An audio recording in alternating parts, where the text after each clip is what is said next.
Hello, fellow hackers. Welcome to my channel, a go-to destination for all things cybersecurity and hacking. In this video, we'll unveil 5 essential tips that would have made my cybersecurity journey so much smoother. Whether you're a beginner or a seasoned hacker, these insights will streamline your learning, boost your understanding, and connect you with a supportive community that will help you along your way. Let's dive in. First up, we have organization.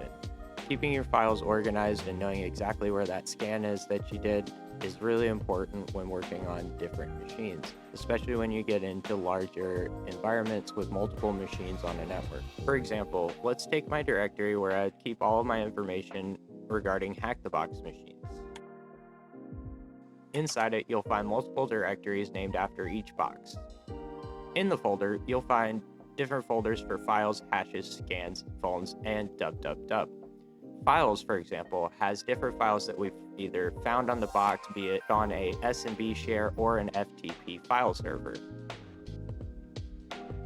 This one has an ID RSA key that we found for SSHing into the box.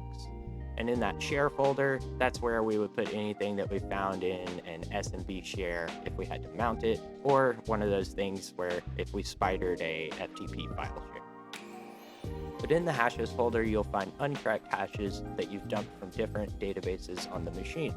And the scans folder is the first folder you would really start out with when you're doing your nmap scan. Really the first step for any machine enumeration. And you might be asking, do I make each of these folders each time that I do this? But no, I have a binary that's just a couple of lines long that I have saved that will make that for me. So you just type in structure and type in whatever you want to name the folder. Typically, I just do it off a box name, but this could work for, like, say you're on a real engagement, company name,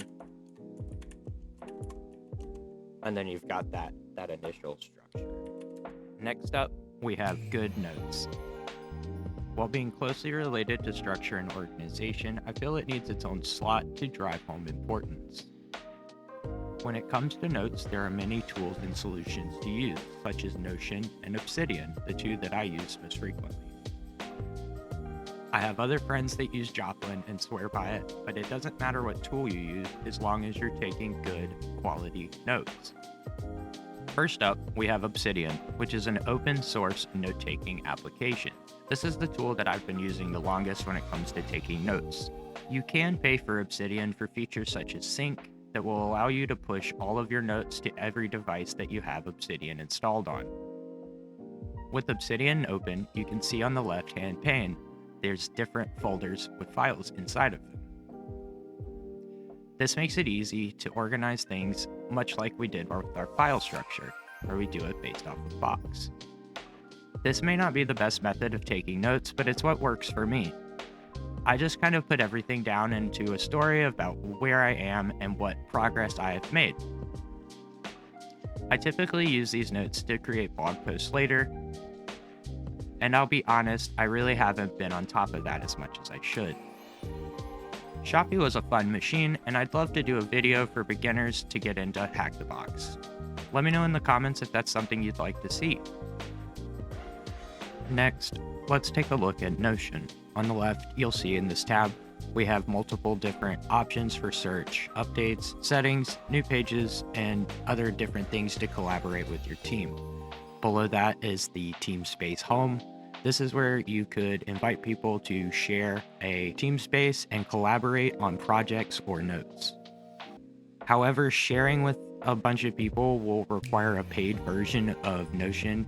It's definitely worth it in the long run if you plan to use this to share and pool resources.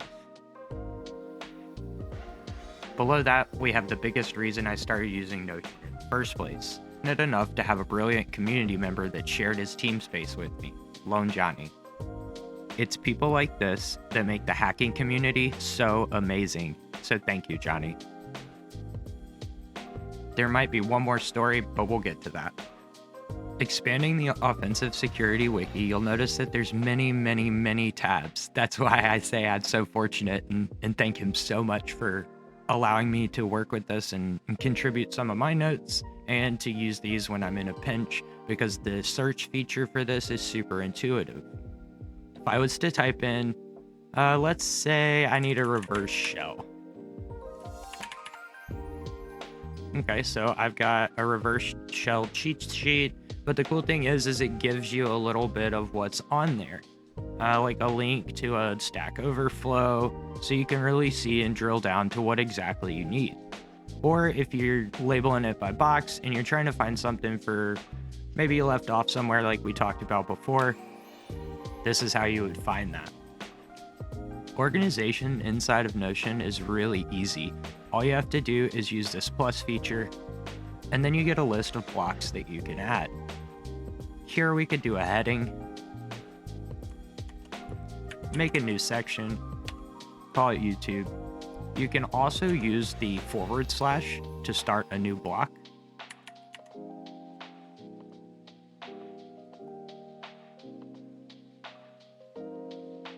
You can start with a template. Johnny enjoys using this database feature thing. I'm not really a fan, but that's all preference. He has a workflow that he utilizes that, and I just can't get behind it.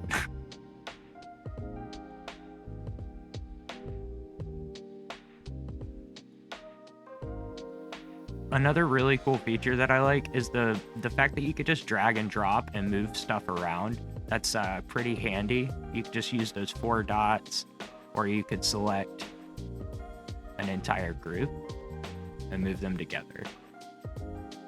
Makes it really good to clean stuff up quickly, which I need to spend some time and do that. You'll see things organized, guides and processes. I think that's from the default template that he used. I don't remember which template that is, but there's many templates that you can use. We can take a look at them down here. You'll see tons of templates that you can use, but my favorite is the engineering templates. They just have that tech feel to them. And of course, I've got different private stuff that I've been working on and trying to keep organized. I don't use this one as much as I do my Obsidian, but it's a great resource to have. I started learning cybersecurity and ethical hacking related concepts about 4 years ago, right before I enrolled in an associate's degree in college. After my college experience and a few years in the IT industry, and an amazing internship that I wouldn't trade for the world, actually pen testing and doing red team engagements, I feel that now I can actually speak a little bit on how it feels when you start out. Yes, it's amazing to pop shells and root boxes, but it doesn't come that quickly. There's a massive learning curve when it comes to this stuff, even for people with an IT background. When I started this, the only 2 platforms we really had were HackTheBox and VulnHub. VulnHub being a little bit challenging to set up, being that you need to run each instance on your own virtual machines, can be a little bit daunting for beginners. However, it's a great opportunity to learn virtualization and learn a tool like VMware or VirtualBox. HackTheBox, on the other hand, required no virtual machines to deploy on your own network, other than maybe your attack machine, depending on how you're operating. That being said, HackTheBox has come a long way. Now there's starter points, paths, and even modules for you to learn. It's really helpful now, as opposed to how it was when I started. The steep learning curve left me with the feeling of imposter syndrome and defeat. I felt like I was never going to learn this stuff, but that's just not really true. You're never going to learn every single thing you need to know about all of cybersecurity. Things are always changing, there's always a new technology and old technology that's getting thrown out. The key is adaptivity and knowing what to expect when starting this journey. Yes, it'll be fun, you'll get plenty of reverse shells and leak passwords and crack hashes, but it's a long road to get there to that feeling. There's still days where I'm doing a machine and I'm wondering why I'm even here, why am I even trying to learn this stuff? But it does get better. When platforms like TryHackMe came along, I started to feel a little bit better. Their hand-holding approach and guided tasks really made learning a little bit gamified. It was quite fun, and I remember there was a point in time, it was almost 2 years till I touched a video game again. It was just that much fun for me to learn. So when it comes to beginners and getting in, I would recommend starting with TryHackMe before you move on to Hack the Box, even though they have the enticing starter paths and entry points for you to start learning the site. TryHackMe will give you a good foundation of being able to connect to virtual machines, scan networks, and get command execution on targets. They'll teach you different vulnerabilities, and sometimes they'll even teach you how to mitigate them. For me now, I've been spending enough time on these sites that I've kind of gotten a little tired of TryHackMe. I haven't been over there in quite a while, but we'll have to check it out for some future videos. Hack the Box has been really fun for me because they have a huge competitive aspect to it, and I'm at the point where that's kind of the push that I need to get better, is that competitive aspect. And those boxes are much harder and more on the lines with the OSCP, with less walkthroughs, write-ups, and resources on how to solve them, making it just the challenge that I need. With that being said, everybody's different and everybody's learning style is different. Just check both sites out, see what you like, and let me know in the comments which one's your favorite. My next bit of advice would be other content. If you're doing it right, you will get stuck. Taking breaks is key.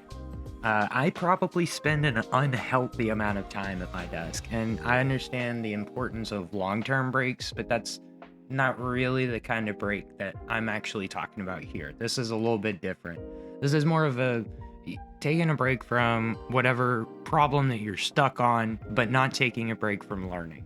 So a good example of that, like if you get stuck, is watching a talk that somebody's given. It doesn't have to be just DEF CON. You can find talks from all over.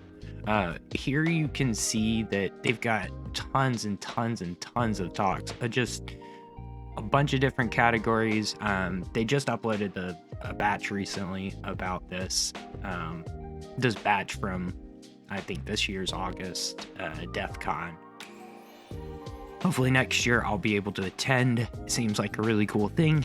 I watched recently on here, I can't really find it because there's just so much stuff on here, but I watched one about hacking Roombas. They got a root shell and dump firmware and all sorts of stuff like that. Another great place to ingest other content would be the Cybersecurity InfoSec streamers GitHub repository. It's an actively maintained list of information security and related Twitch streamers.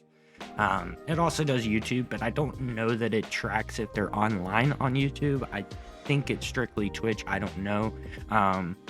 They, just reach out to them if you have that kind of question. Or you could reach out to GoPro. He's a good buddy of mine, and he'd definitely let you know how that works. Smart man. He also has a stream. Great dude. Good content. Another good place would be Spotify. There are different podcasts like Darknet Diaries. Related shows to that are really good. But there's tons of episodes here.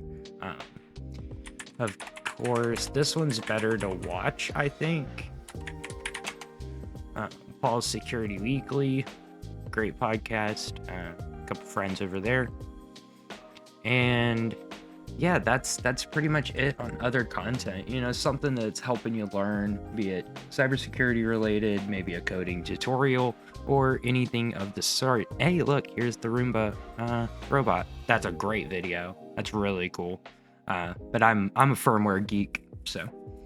This brings me to my final and arguably most important topic, I think, personally, because it's impacted me the most, and that would be community. Community is full of great people who are more than willing to help you and take a look at some exploit that you've been working on, or some code, or whatever you really need. There's probably somebody there that'll talk to you about it and point you in the right direction, take a look at your resume. You never know until you get out there and meet some people.